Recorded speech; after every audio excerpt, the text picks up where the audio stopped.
너는 이렇게 우리가 하나님 말씀을 읽으면서 하나님이 어떤 분이신가, 또 나는 누구인가, 이런 두 가지를 정리해야 된다고 늘 말씀드리는데, 오늘 바울이 너는 이렇게, 그래서 예수님은 우리에 대해서 말씀하시기를 너희는 세상에 빛이 되고 소금이 되라 이렇게 말씀하셨는데, 지난 시간 디모데후서 1장 9절에 14절에 보면 하나님이 누구신가? 하나님은 우리를 부르시는 분이고, 우리가 믿어야 될 분이고, 또 우리가 본받아야 될 분이다, 이렇게 말씀을 얘기했습니다. 오늘은 바울이 그 비유로 지금 말씀한 내용인데, 너는 예수님의 군사가 되어야 된다, 이렇게 첫 번째로 말씀하고 있습니다. 예수님의 군사의 특징은 자기 생활에 얽매이지 않는 거다라고 얘기하면서 나와 함께 고난을 받으라. 군인의 그 가장 중요한 특징은 복종입니다. 상관이 명령하면 이의를 제기하지 않고 따르는 거. 이해가 되든 이해가 안 되든 따르는 거. 우리가 순종이라고 하는 거는 자발적으로 따르는 거를 얘기하지만, 복종이라고 하는 거는 우리가 말하는 이에 대해서 이의를 제기하지 않고 따르는 거. 로마 시대 때는 군인이 되어 가지고 한 12년 동안 군대 생활을 하면은 로마 시민권도 주고 자유인이 되게 했습니다. 그러니까 군대에 나가 가지고 12년만 전쟁하다가 살아나오면 자유인이 되는 겁니다. 종들 가운데도 그런 좋은 조건이 있으니까, 내가 자유를 얻어야 되겠다. 근데 전쟁 나갔다가 언제 죽을지 모르는데, 나 어떤 생명을 걸고 나가서 어쨌든 전쟁을 해서 12년간 군복무를 마치게 되면 로마 시민권, 자유인이 되게 하는 겁니다. 군인에 대한 이야기를 이렇게 다루면 기드온의 300명의 용사, 우리가 생각할 수 있는데, 처음에는 많이 모였어요. 하나님이 전쟁을 해야 되겠다 그러고 군사를 모으니까 많이 모집했는데 전부 다 탈락하고 마지막에 남은 사람 최종 합격자 300명. 왜 전쟁하겠다고 나왔는데 다 쓰지 못하고 다 돌려보내고 300명만 가지고 하나님이 전쟁을 했냐? 훈련이 안 된 사람, 준비가 안 된 사람은 쓸 수가 없어요. 그래서 하나님이 잘 훈련된 300명 가지고 전쟁을 해서 아주 크게 승리한 내용이 나옵니다. 기드온의 300명의 용사라. 전쟁은 숫자 갖고 하는 게 아니고 훈련된 군인을 가지고 합니다. 6.25 때도 우리에게 훈련된 군인들이 많이 있었다고 그러면 그렇게 속수무책으로 저 낙동강까지 빌려갔겠어요. 우리가 갑자기 얻어맞아가지고 일어난 일도 있지만 아주 잘 훈련된 군사들이 많이 있었다고 그러면 그렇지 않았을 거라고 생각이 됩니다. 그러니까 군사는 잘 이렇게 훈련이 되어져 있어야 돼요. 복종도 잘하는 게, 너는 예수님의 좋은 병사로, 예수님의 병사와 같이 예수님의 말씀을 잘 듣고 따르는 그런 군사가 되라.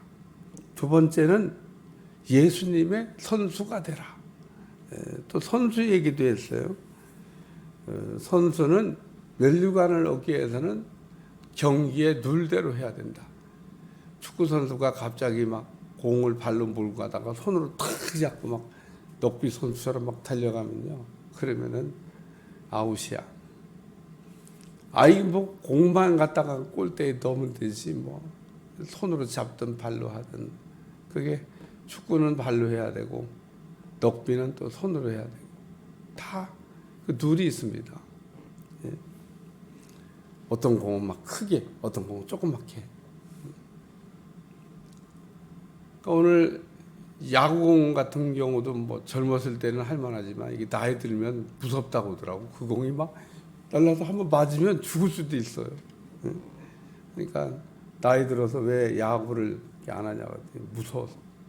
야, 그 맞으면 정말 무섭겠다. 어쨌든 야구는 그 딱딱한 공으로 하는 거고, 테니스는 부드러운 공으로 하는 거고.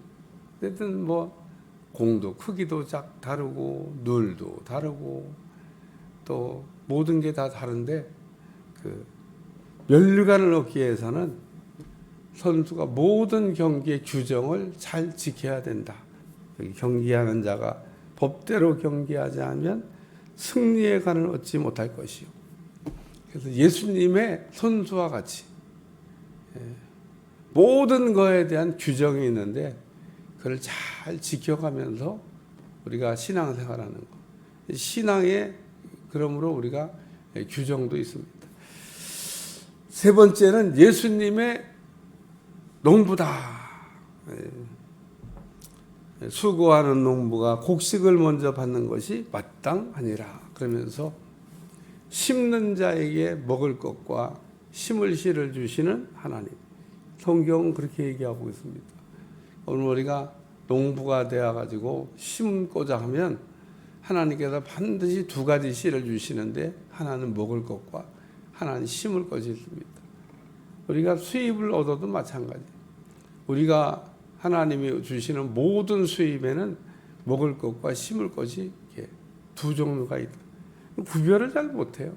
그냥 내가 먹어야 되는 건 줄. 그렇게 농사를 지으니까 그 먹고 살기가 어려운 겁니다. 여러분, 농부가 농사를 짓는데 그 심을 씨를 남겨놓지 않고 다 먹었다고 생각을 해보세요. 해마다 다 먹어 그냥. 맨날 빚 빌리러 다녀야 돼. 왜냐하면 심을 씨가 없으니까 심을 때가 되면 씨 좀 빌려주세요. 약간 가을에 막 수확해갖고 막 씨값 톡톡히 내겠습니다. 이제 뭐 옛날에 그렇게 농사진 분들 있잖아요.